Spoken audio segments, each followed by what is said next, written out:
여러분 안녕하십니까? 오늘 팔뉴스는 한국가스공사의 방만한 경영과 혈세 낭비 사례에 대한 단독 보도로 시작합니다. 네, 가스공사가 천연가스 운송사업 과정에서 부실한 채권 관리로 100억 원이 넘는 손실을 낸 것으로 드러났습니다. 어처구니 없는 업무상 실수가 화근이었습니다. 야무진 기자가 간다. 한현호 기자입니다.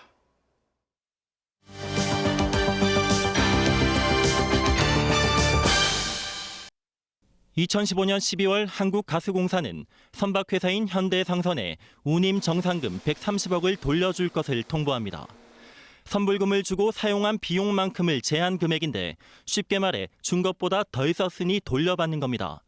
하지만 5년이 다 되도록 아직까지 받지 못했습니다. 왜 이렇게 됐을까?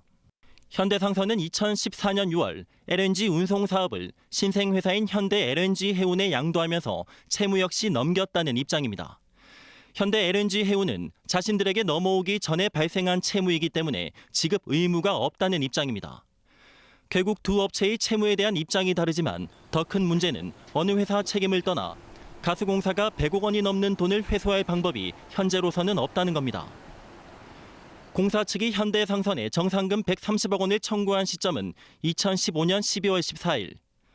그런데 상법상 채권의 제척기간, 즉 유효기간은 2년인데 한국가스공사는 2년을 훌쩍 넘긴 2018년 11월에야 민간 법원격인 대한상사중재원에 정상금 지급을 청구하는 중재 신청을 했습니다. 중재원은 제척기간 내에 재판상 청구가 없으면 채권과 채무는 소멸한다며 현대상선에 손을 들어줬습니다. 결국 기간 내에 돈을 돌려달라는 법적 조치를 하지 않아 주장할 권리도 없다는 얘기입니다.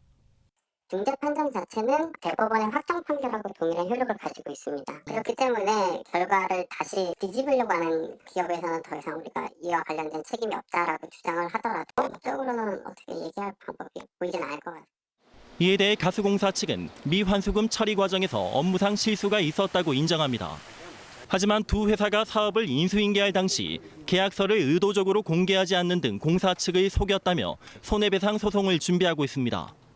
중재는 통상적으로 저희들이 1심 판결입니다. 단심 판결이 끝나지만 요건 같은 경우에는 약간의 미비 사항이 발견됐으므로 그 부실한 부분은 법적인 소송을 준비하고 있습니다.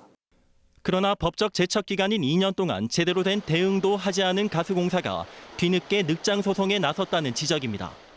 거대 공기업인 한국가스공사가 부실한 채권 관리와 방만한 경영으로 100억 원이 넘는 국민 혈세를 날렸다는 비난을 피할 수 없게 됐습니다.